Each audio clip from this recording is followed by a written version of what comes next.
sit back, relax, and enjoy Martha Reed Johnson.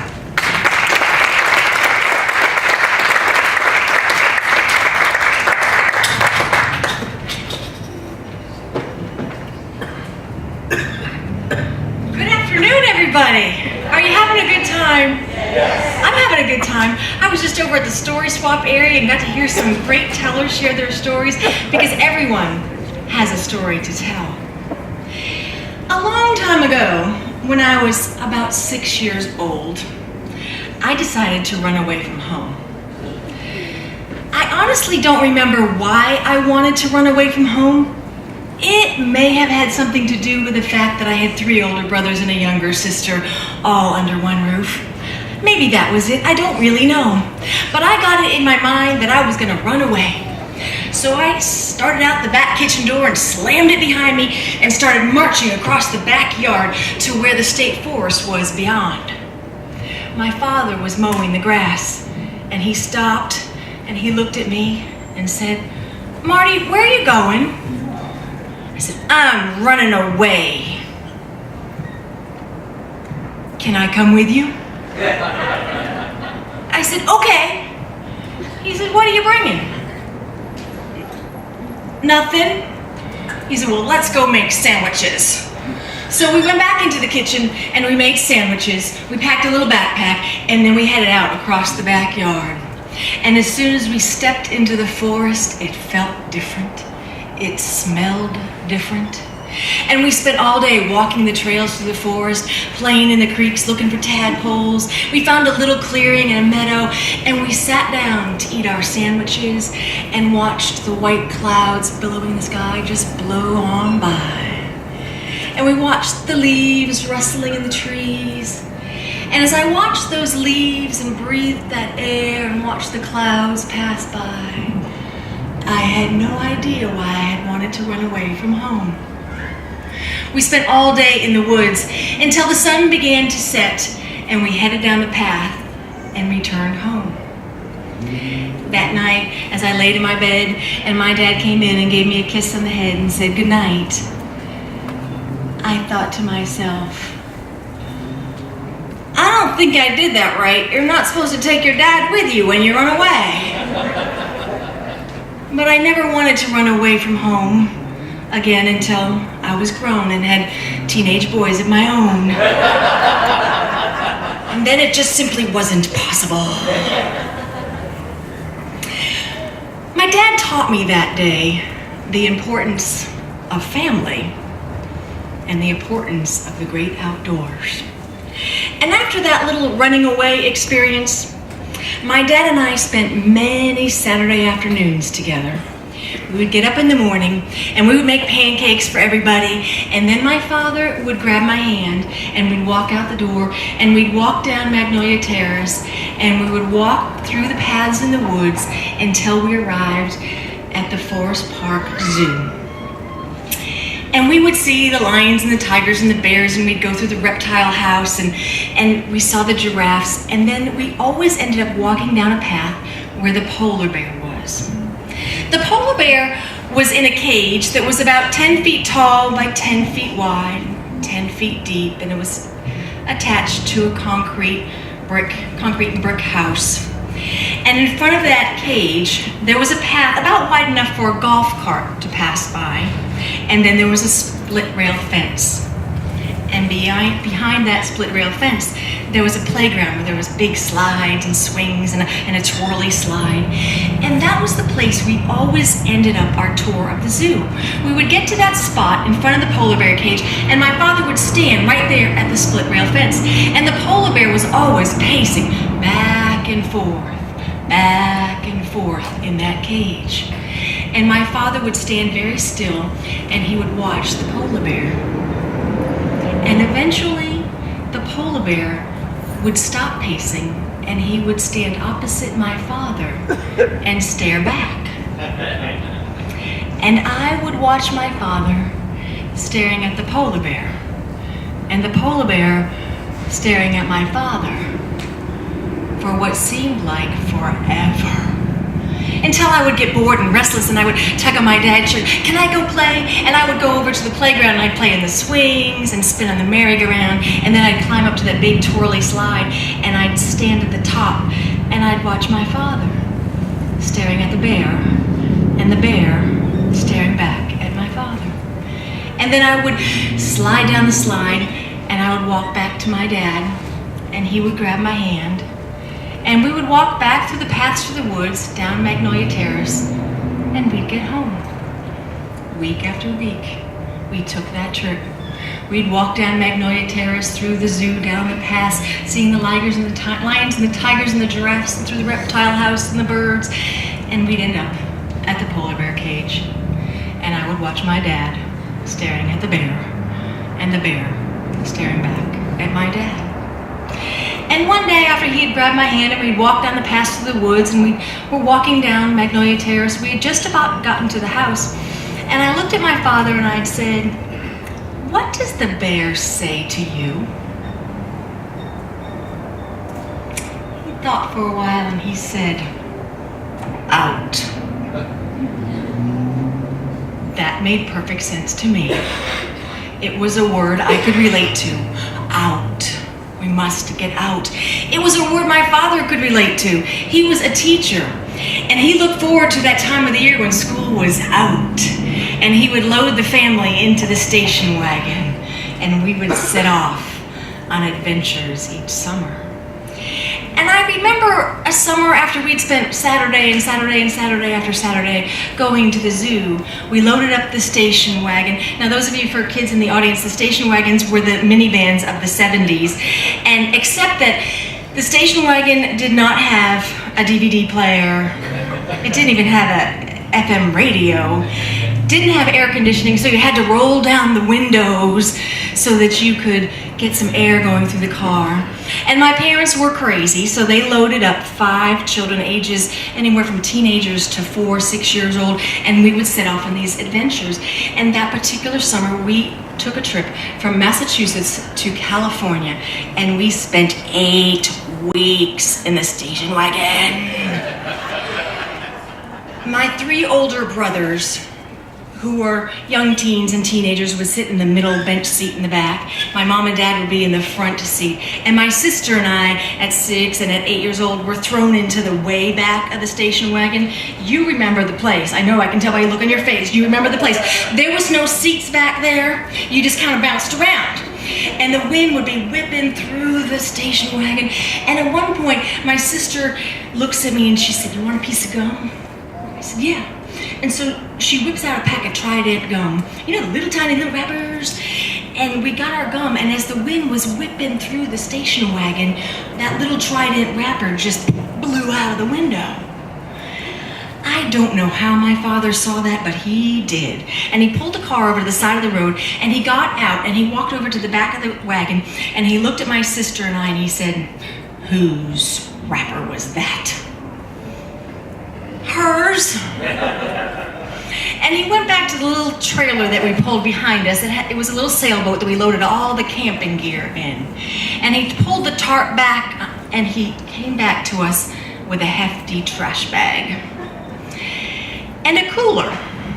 The cooler he took over to the side of the road, and Mom and Dad and my brothers sat there eating snacks and drinking lemonade while my sister and I picked up trash all along the side of the road. And when we had filled that bag up, we brought it to my dad. And he said, "Here you go, Dad." He said, "Where's your wrapper?" Are you kidding? We never littered again, ever. That was at about week 3 in the station wagon. At week 6, my sister by that time had taken on the job of entertaining everybody in the back of the wagon, in the whole car. She would sing and hum and play all kinds of games, and she never shut up. And we were all just getting a little bit tired of it. And we pulled into a gas station in the middle of Utah, nothing around. And back then when you pulled into the gas station attendant came to the car and would, clean the windshield and pump the gas. And we all piled out of the car and went in to use the restrooms. And then we all piled back into the car and we drove on down the road. And I noticed right away that my sister was not in the car. And I lurched over the back seat to tell my mom and dad that Beth wasn't with us. And my brothers grabbed hold of my arms and pinched me and said, "Don't you say a word." I didn't say a word. And we drove on and on. To me, it seemed like forever. It was probably all of 10 minutes before my father figured out that the car was silent. And he pulled over on the side of the road again, and he turned off the ignition, and he looked back and he said, "Everyone out and line up." And you would have thought there was 40 of us. There was only 5. But we lined up on the side of the road, and he began to count. And I immediately said, "We left Beth back at the gas station. I tried to tell you, but they wouldn't let me." And my brothers just glared at me. And my father looked at my mom. He said, "Faith, get back in the car." And then he looked at my brothers and I, and he said, "You don't leave family behind." And then he got in the car, and he left us on the side of the road. And he drove away. And I thought, wait, you just said... Eventually, Mom and Dad came back with Beth. And we carried on for weeks more in the station wagon, and she still never shut up. But we didn't leave her behind again.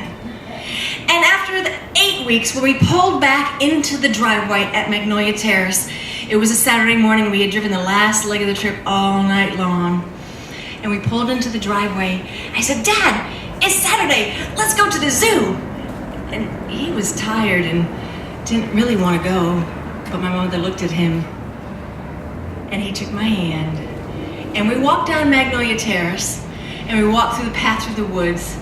And we got to the Forest Park Zoo, and we went to visit the lions and the tigers and the giraffes, and walked through the reptile house and saw the birds.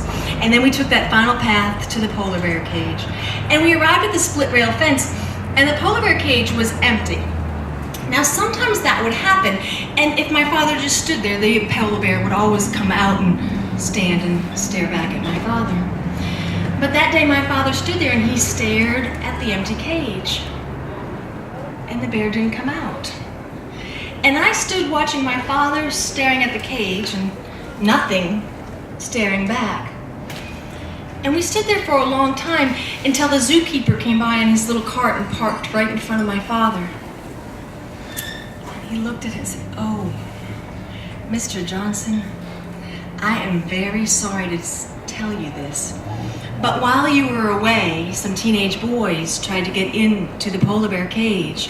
And he pointed up to the corner of the cage, and it had been cut, and it had been pulled back, and they had tried to crawl in. He said, the first boy got one leg and an arm in, and Mr. Johnson, well, the polar bear kind of mauled his arm, and he said, "The boy is fine. He's gotten some stitches, and he's okay. The boys are all okay." And my father just stared at him, didn't say a word. And finally the zookeeper said, "Well, I'm very sorry to tell you, but we had to shoot the bear." And my father didn't say a word. He didn't move a muscle. He just continued to stare at that empty cage. And finally the zookeeper didn't know what to do, and he drove away. And I stood watching my dad stare at the cage and nothing staring back. Until finally my father took my hand and he said, "Let's go." And we walked through the path through the woods, across the meadow and down Magnolia Terrace. And we were just about at the house, and my father stopped in the middle of the road, and he dropped my hand and he shook his head and said, "They should have shot the kid."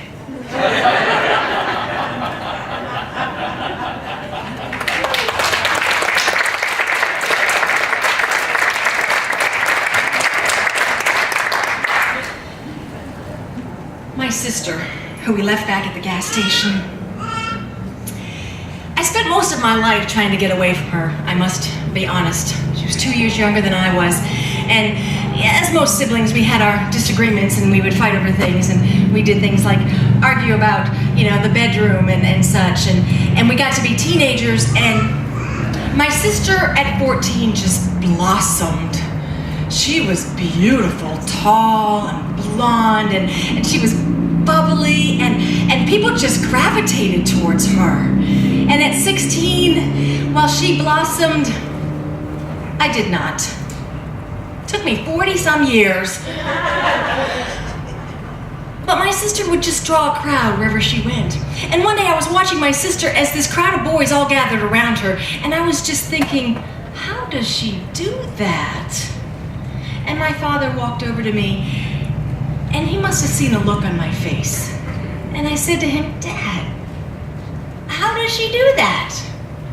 And he looked at me and he said, Marty, do you want the Barbie doll looks, or do you want to be the one that everyone tells their story to? Are you kidding? I was 16. I wanted the Barbie doll looks. And so I spent most of my time trying to keep my distance from my beautiful sister. And then I graduated from college. And my sister was finishing college. And my mom and dad, who had spent years and years of summer adventures with 5 children, decided that year they wanted to have one last adventure with their 2 youngest daughters. And they were in England on sabbatical studying, and they decided they wanted to fly us over to England and we would go to Scotland. My sister was living in the Boston area. I had ended up in Maryland going to college. And so we were to fly and meet in New York and go to Heathrow in England. Now, I really didn't want to go. I had just gotten engaged. I wanted to stay home and make googly eyes at my fiancé. I didn't want to go anywhere with Beth. But I arrived at the airport and we checked our bags, went through security, we got to the gate and we got our boarding passes and we sat down, and they announced that the plane was going to be 2-hour delay for mechanical difficulties. Well, we sat down in the waiting area, and within minutes, my sister had everybody engaged in conversation and laughing, and I just was watching thinking, how does she do that? And I opened my library books and sat to read. And then my sister stood up and she looked at me and said, I forgot to mail my bills. And I'm going out to the post office box and put them in there. I said, okay. And as she stood up and her blazer flapped open, I noticed that her bills were in the same pocket with our tickets to return. And as she walked away from me, I thought, and I said, Beth, wait, you're gonna mail our tickets, but she was gone. And I remember that you really can't tell at least I can't tell my sister anything. So I just thought, no, she's older. She won't do something so silly as to mail the tickets. And I waited, and in about 10 minutes time, my sister was running back towards the gate where we were waiting, and her jacket was flying open, and there was nothing in the pocket. And I thought, she did it. She mailed our tickets. And she ran up to me, she said, Martha, I mailed the plane tickets, what are we gonna do? And everybody around in the waiting area was just looking at me like, what in the world? I walked over to the counter, I said, ma'am, my sister has just mailed our return tickets. That won't be a problem, will it? I said, I have our boarding passes. And the woman at the counter said, oh, no problem at all. You can board the plane as soon as we are ready. It's about another hour delay. I said, but I'm wondering about the return trip back. Those were the tickets that she mailed. And the woman said, I'm sorry, you'll have to repurchase those tickets. And I thought, maybe I don't have to go. I didn't have money to get tickets. I could maybe leave her behind. But that wasn't gonna work. And then my sister said, I'm going back out to the mailbox. I'm gonna get those tickets. I looked at her and I said, that's a federal collection box. You can't just dig through that. You can't be dragging your arm in there. She said, well, maybe they haven't gotten it. I thought, well. And then she just stormed off back out towards the front of the airport. And then it occurred to me that if anybody could really pull this off, it would be my sister. And so I picked up my book and my purse and I started to walk away, and one of the gentlemen that was sitting there waiting, he said, where are you going? I said, I think that maybe my sister can pull this off, and everyone there had known what was going on. He said, I'll come too. I want to see this. And so pretty soon I was walking out to the front of the airport. I had a whole little parade of people behind me that wanted to see my sister pull this one off. And we got to the front of the airport, and my sister was standing there by the blue collection box. She was watching all the cars go by, and finally, the white postal truck pulled up to the curb. And the postman looked to be about 106 years old. It may have been his last day at work. And as he stopped the truck, before he even had a chance to get 2 feet on the ground, my sister was on him, and she picked him up and she swung him around and said, I'm so glad you're here. I'm so glad you're here. And she was literally kissing his cheeks and his bald head as she swung him, saying, I'm so glad you're here. And finally she set him down, and he just stared at her. I walked over, I said, sir, my sister has mailed our airline tickets. We need to get them out. And he didn't even look at me. He just reached on his belt and he unclicked his keys and he handed them to Beth. And she grabbed those keys and she went to the mailbox and she began to dig through all of that mail as he just stood there watching. And finally she grabbed those tickets and said, I've got them! And I thought, great. And everybody that was waiting began to clap and to cheer. And all I could think was, I get 3 weeks in Scotland with Beth. We went on that trip when we came home, and I got married. I married Sam. Beth didn't like Sam. Sam didn't like Beth. And Sam and I moved 1,000 miles away, and I didn't see Beth for 20 years. Not much, anyways. And then, a week before Christmas, 20 years later, Sam was gone. And I walked into my house and I sat down on the couch, tears streaming down my face, and my teenage boys came and sat down next to me. And my oldest son looked at me and he said, Mom, we need to go to Grandma and Pop's. And my younger son said, yes, can we go? And Russell, the older one, said, I'll drive. And the three of us loaded up the van and we drove 1,000 miles back to Massachusetts to spend Christmas with family. And the whole way there, Joel said, Papa loves us, Grandma loves us. And when we pulled into the driveway, I had barely gotten out of the van, and my sister came running out of the house into the driveway, and she picked me up, and she hugged me, and she kissed my cheeks, and she said, I'm so glad you're here. I'm so glad you're here. And I looked at that blonde, beautiful, bubbly face, and